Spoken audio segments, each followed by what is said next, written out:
ওম নমো ভগবতে বাসুদেবায়। নমস্কার বন্ধুরা, সামনে আসতে চলেছে পুত্রদা রূপিণী একাদশী ব্রত। এই পুত্রদা রূপিণী একাদশী ব্রতে ভগবান শ্রী হরি বিষ্ণুর পুজো করা হয়। এই ব্রত পালনে সন্তান লাভ হয় এবং সন্তানের মঙ্গল হয়।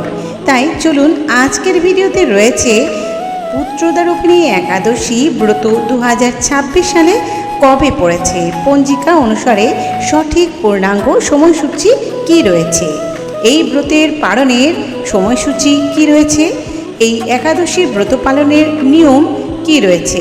যারা একাদশীর ব্রত পালন করবেন সেই দিন শ্রীহরি বিষ্ণুর পুজো কিভাবে করবেন, কি কি উপকরণ লাগবে, কি মন্ত্রবিধি রয়েছে, এছাড়াও এই দিন ব্রতীরা কি খাবেন আর কি খাবেন না, তার সাথে রয়েছে পুত্রদা রূপিণী একাদশীর ব্রত মাহাত্ম্য কথা। এই সমস্ত কিছুই রয়েছে আজকের এই ভিডিওতে, তাই ভিডিওটি অত্যন্ত গুরুত্বপূর্ণ হতে চলেছে। ভিডিওটি শুরু থেকে শেষ পর্যন্ত মনোযোগ সহকারে স্কিপ না করে দেখতে থাকুন। আশা করি এই ভিডিও থেকে একাদশী সম্পর্কিত সমস্ত তথ্য আপনি পেয়ে যাবেন। এবং ভিডিওটি ভালো লাগলে একটি লাইক করে শেয়ার করে দেবেন আপনার আত্মীয় স্বজন, নিকটতম বন্ধু বান্ধবদের মধ্যে, যাতেও তারা এই ভিডিওর মাধ্যমে অনেক বেশি উপকৃত হতে পারেন। এবং যারা চ্যানেলে নতুন রয়েছেন অবশ্যই চ্যানেলটি সাবস্ক্রাইব করে পাশে থাকা বেল বাটনটি ক্লিক করে অল নোটিফিকেশন অন করে রাখবেন, যাতে আমার এই ধরনের আধ্যাত্মিকমূলক ভিডিওগুলি খুব তাড়াতাড়ি আপনার কাছে পৌঁছে যেতে পারে। এবং কমেন্টে জয় শ্রীকৃষ্ণ, রাধে রাধে কথাটি লিখতে একদমই ভুলবেন না। তো চলুন বন্ধুরা, দেরি না করে ভিডিওটির মূল পর্বে যাওয়া যাক।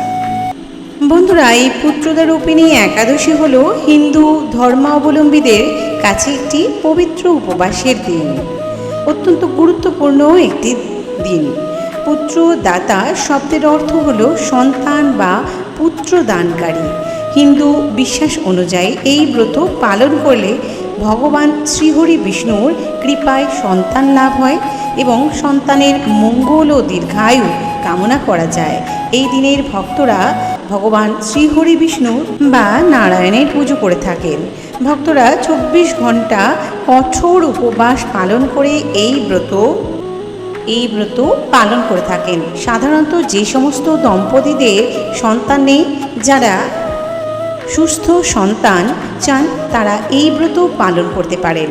শ্রাবণ মাসের শুক্লপক্ষের এই পুত্রদা রূপিণী একাদশী ব্রতের নিয়ম কি রয়েছে প্রথমে জেনে নেওয়া যাক। তারপরে আমরা জেনে নেব কত তারিখে পড়েছে এই পুত্রদা একাদশী। পুজোর নিয়ম কি রয়েছে। ভোরবেলা ঘুম থেকে উঠে স্নান করুন। স্নান করার আগে ঘর বাড়ি সমস্ত কিছু পরিষ্কার করে নেবেন। আপনার যাবতীয় বাসি কাজ সেগুলি সেরে নেবেন এবং স্নানের পর পরিষ্কার জামা কাপড় পরিধান করুন। যদি আপনারা গঙ্গায় স্নান করতে পারেন তাহলে খুবই ভালো, এবং অথবা স্নান করার পর গঙ্গা জল আপনার গায়ে ছিটিয়ে নেবেন। ঘরের সমস্ত জায়গায় গঙ্গা জল ছিটিয়ে নেবেন। ঠাকুর ঘরে প্রবেশ করুন।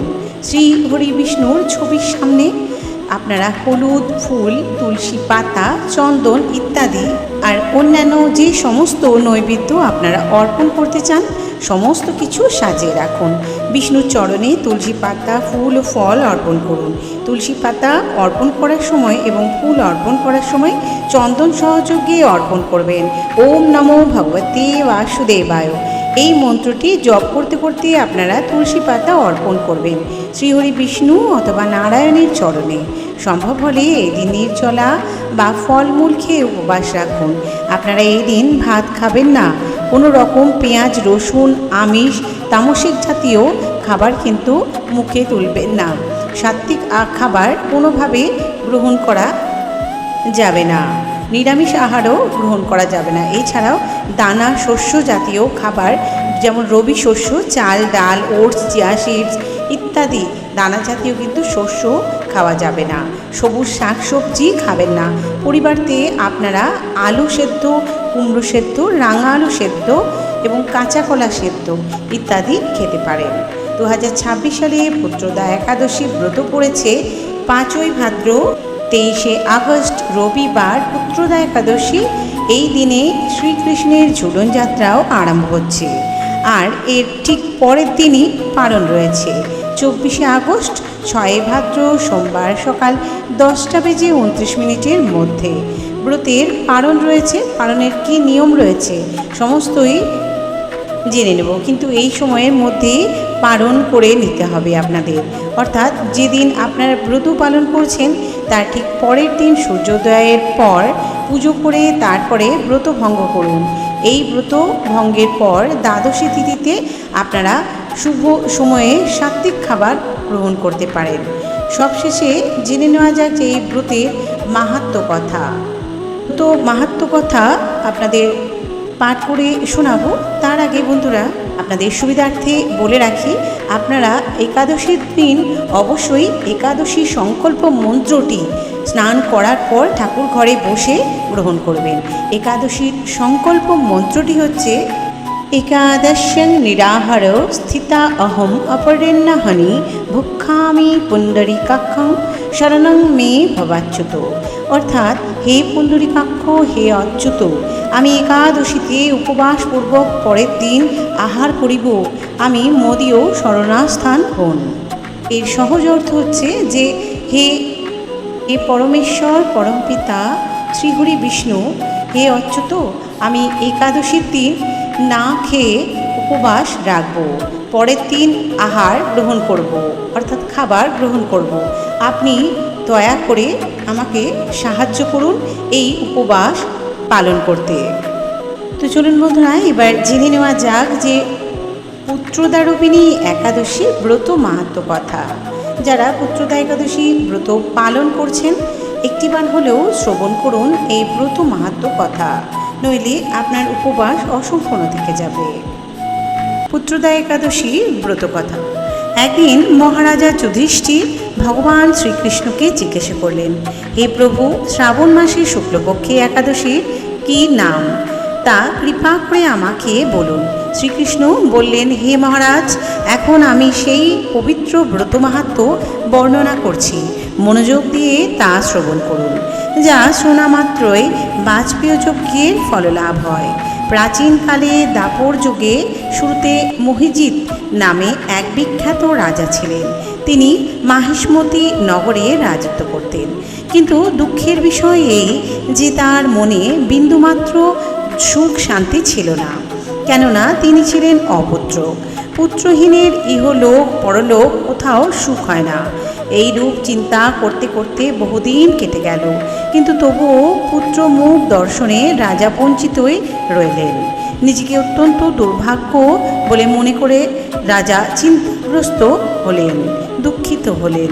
প্রজাদের সামনে গিয়ে বলতে লাগলেন, হে প্রজাবৃন্দ, তোমরা শোনো, আমি এই জন্মে তো কোনো পাপ কাজ করিনি, অন্যায়ভাবে আমার রাজকোষ বৃদ্ধি করিনি, ব্রাহ্মণ বা দেবতাদের সম্পদ কখনোই গ্রহণ করিনি, উপরন্তু প্রজাদেরকে পুত্রের মতো পালন করেছি, ধর্ম অনুযায়ী পৃথিবী শাসন করেছি, দুষ্টদের যথানুরূপ দণ্ড দিয়েছি, সজ্জন ব্যক্তিদের যথাযোগ্য সম্মান করতেও কখনো অবহেলা করিনি।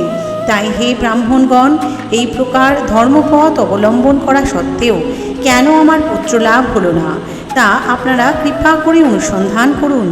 রাজা এই প্রকার কাতর উক্তি শ্রবণে ব্যথিত রাজভক্ত পুরোহিত ব্রাহ্মণগণ রাজার মঙ্গলের জন্য গভীর বনে ত্রিকালজ্ঞ মুনি ঋষির কাছে যেতে মনস্থ করলেন। বনের মধ্যে ঋষিদের আশ্রম সকল দেখতে দেখতে তারা এক মুনির সন্ধান পেলেন। তিনি দীর্ঘায়ু, নীরব, নিরাহারে ঘোর তপস্যায় মগ্ন ছিলেন। সর্বশাস্ত্র বিশারদ, ধর্মতত্ত্বজ্ঞ ও ত্রিকালজ্ঞ সেই মহামুনি লোমশ নামে পরিচিত।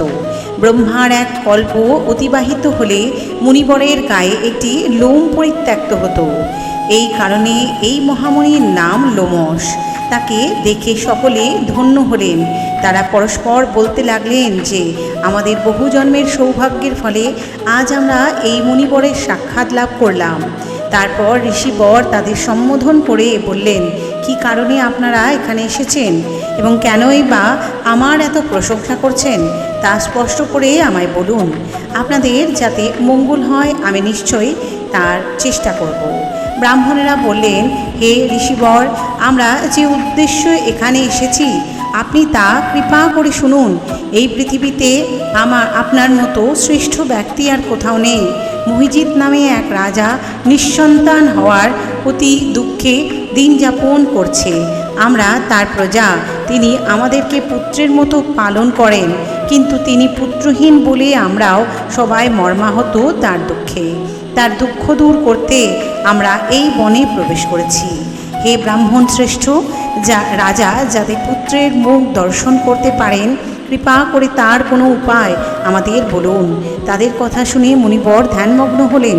কিছু সময় পরে রাজা পূর্ব জন্মবৃত্তান্ত বলতে লাগলেন। এই রাজা পূর্বজন্মে এক দরিদ্র বেশ্যা ছিলেন। একবার তিনি একটি অন্যায় কার্য করে ফেলেন। ব্যবসা করবার জন্য তিনি এক গ্রাম থেকে অন্য গ্রাম যাতায়াত করতেন।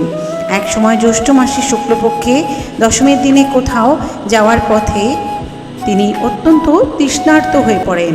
গ্রাম প্রান্তে একটি জলাশয় তিনি দেখতে পান। সেখানে জলপানের জন্য যান। একটি গাভী ও তার বাছুর সেখানে জল পান করছিল। তাদেরকে তাড়িয়ে দিয়ে তিনি নিচেই জল পান করতে লাগলেন। এই পাপ কর্মের ফলে তিনি পুত্রসুখ থেকে বঞ্চিত হয়েছেন, কিন্তু পূর্বজন্মের কোনো পুণ্যের ফলে তিনি এই রকম নিষ্কণ্টক রাজ্য লাভ করেছেন। হে মুনিবর, শাস্ত্রে আছে যে পুণ্য দ্বারা পাপ ক্ষয় হয়। তাই আপনি এমন একটি পুণ্যময় ব্রতের উপদেশ করুন যাতে তার প্রারব্ধ পাপ দূর হয় এবং আপনার অনুগ্রহে তিনি পুত্র সন্তান লাভ করতে পারেন। লোমশ মুনি বললেন, শ্রাবণ মাসে শুক্লপক্ষের পবিত্রারোপিণী একাদশীর ব্রত অভীষ্ট ফল প্রদান করে। তা আপনারা যথাবিধি তা সকলেই পালন করুন নিষ্ঠার সহিত। লোমশ মুনির উপদেশ শুনে আনন্দ চিত্তে গৃহে প্রত্যাবর্তন করে তারা রাজাকে সে সকল কথা জানালেন। তারপর সকলে মিলে মুনির নির্দেশে অনুসারে ব্রত পালন করলেন। তাদের সকলের পুণ্য ফল রাজাকে প্রদান করলেন। সেই পুণ্যর প্রভাবে রাজা মহিষী গর্ভবতী হলেন। উপযুক্ত সময়ে বলিষ্ঠ সর্বাঙ্গ সুন্দর এক পুত্র সন্তানের জন্মদান করলেন। ভবিষ্যোত্তর পুরাণে এই মাহাত্ম্য বর্ণিত রয়েছে। এই ব্রত মাহাত্ম্য যিনি পাঠ বা শ্রবণ করবেন, তিনি সমস্ত পাপ থেকে মুক্ত হবেন এবং পুত্র সুখ ভোগ করে অবশেষে দিব্যধাম লাভ করবেন। অতঃপর পুত্রদারোপিণী একাদশীর ব্রত কথা সমাপ্ত হলো। তো বন্ধুরা, একাদশীর পরের দিন অবশ্যই আপনারা পারণ সম্পন্ন করবেন এবং পারণ সম্পন্ন করার সময় পারণ মন্ত্রটি অবশ্যই 3 বার উচ্চারণ করবেন। পারণ মন্ত্রটি হচ্ছে, একাদশম নিরাহার ব্রতীনানেন কেশব প্রসীদ সমুখনাথ জ্ঞান দৃষ্টি প্রদভব। অর্থাৎ, হে কেশব, আমি আপনার কৃপা দৃষ্টিতে নিরাহারভাবে একাদশী ব্রত পালন করেছি। কৃপাপূর্বক আমার উপর আপনার করুণাময় জ্ঞান দৃষ্টি প্রদান করুন। এই মন্ত্রটি 3 বার উচ্চারণ করে আপনি অবশ্যই দ্বাদশীর পারণ সম্পন্ন করবেন। একাদশীর দিন অবশ্যই বন্ধুরা শ্রীহরি বিষ্ণুর চরণে তুলসী পাতা নিবেদন করতে ভুলবেন না এবং ভোগেও কিন্তু তুলসী পাতা নিবেদন করবেন। তো বন্ধুরা, ভিডিওটি আজ এই পর্যন্ত। সকলে ভালো থাকবেন, সুস্থ থাকবেন। দেখা হচ্ছে আরেকটি ভিডিওর সাথে। জয় শ্রীকৃষ্ণ। রাধে রাধে।